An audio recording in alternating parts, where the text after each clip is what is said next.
నమస్కారం, welcome to JP news. Tirupati జిల్లా సూలూరుపేటలో ఈ సంవత్సరం 2025 డిసెంబర్ స్థానిక సత్యసాయి మందిరం శ్రీ భగవద్గీత శ్లోకాల కంఠస్థ పోటీ కార్యక్రమంలో నిర్వహించడం జరిగింది. ప్రతిష్టాత్మకంగా విశ్వ హిందూ పరిషత్ గత 25 సంవత్సరాలుగా ఈ కార్యక్రమం నిర్వహిస్తోంది. అందులో భాగంగా కేటగిరీ ప్రకారం ఎల్కేజీ నుండి డిగ్రీ వరకు గల విద్యార్థులకు నిర్వహించబడింది. పోటీల్లో పాల్గొన్న విద్యార్థులు సుమారు 800 మంది వరకు పాల్గొన్నారు. పోటీలలో పాల్గొని విజేతలైన వారికి బహుమతులు ప్రదానం చేయడం జరిగింది. ఈ కార్యక్రమంలో సురా కమ్మిరెడ్డి, సుంకర ప్రతిమ, శివప్రసాద్ రెడ్డి, కృష్ణారెడ్డి, గోపి, దేవేందర్ రెడ్డి, ఉషా మరియు విశ్వ హిందూ పరిషత్ సభ్యులు, ఆర్ఎస్ఎస్ కార్యకర్తలు పాల్గొన్నారు.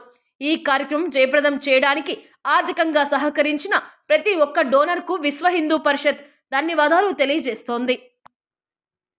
ఓం శ్రీ కృష్ణ పరబ్రహ్మణే నమః. శ్రీమద్ భగవద్గీత అథ ఏకాదశోధ్యాయః. ఆత్మనే నమః.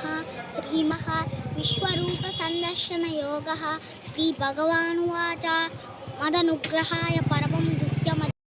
సూలూరుపేట విశ్వ హిందూ పరిషత్ ప్రతి సంవత్సరము భగవద్గీత శ్లోకాల కంఠస్థ పోటీలు మన సూలూరుపేట ప్రఖండ అంటే తడ, సూలూరుపేట, దొరవారి సత్రం మండలాలు కలిపి సూలూరుపేట ప్రఖండగా సూలూరుపేటలో ప్రతి సంవత్సరం ఇలా నిర్వహించడం జరుగుతుంది. ఇందులో 6 కేటగిరీలు పిల్లలు, విద్యార్థులు, వయోజన స్త్రీలు, పురుషులు అందరూ పాల్గొంటారు. ఎల్కేజీ నుంచి 3rd క్లాస్ ఒక కేటగిరీ, 4th to 7th ఒక కేటగిరీ, 8th to 10th ఒక కేటగిరీ ఇలా నిర్వహించి ప్రతి సంవత్సరము ఇక్కడ మినిమం 800 మంది పిల్లలు సూలూరుపేట నుంచి అన్ని స్కూల్, ప్రైవేటు, గవర్నమెంట్ స్కూల్ నుంచి పార్టిసిపేట్ జరుగుతుంది. విశ్వ హిందూ పరిషత్ ఆధ్వర్యంలో మా యొక్క ముఖ్య ఉద్దేశం ఏమిటంటే ఈరోజు హిందుత్వం చాలా నశించిపోతుంది. మనం చూసుకున్నామంటే విదేశాల్లో ఎంతోమంది భగవద్గీతను చదువుతున్నారు. భగవద్గీత అనేది ఒక మతానికి, ఒక కులానికి సంబంధించింది కాదు. మన నిత్య జీవితంలో మనం చేస్తున్న ప్రతి ఒక్క పనికి మనం ఏదైనా ప్రాబ్లమ్స్ ఫేస్ చేస్తుంటే ప్రతి ఒక్క దానికి కూడా మనకు ఒక సొల్యూషన్ అనేది భగవద్గీతలో లభిస్తుంది.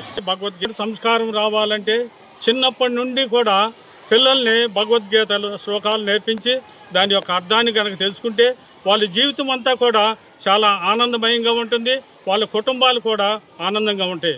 వాళ్ళు నిత్య జీవితంలో కూడా చాలా సన్మార్గంలో వెళుతూ వాళ్ళ తల్లిదండ్రులను కానీ, గురువులను కానీ అందరినీ కూడా పూజిస్తారు అనే ఒక సదుద్దేశంతో ఈ యొక్క కార్యక్రమాన్ని అందరికీ కూడా తెలియజేస్తున్నాం.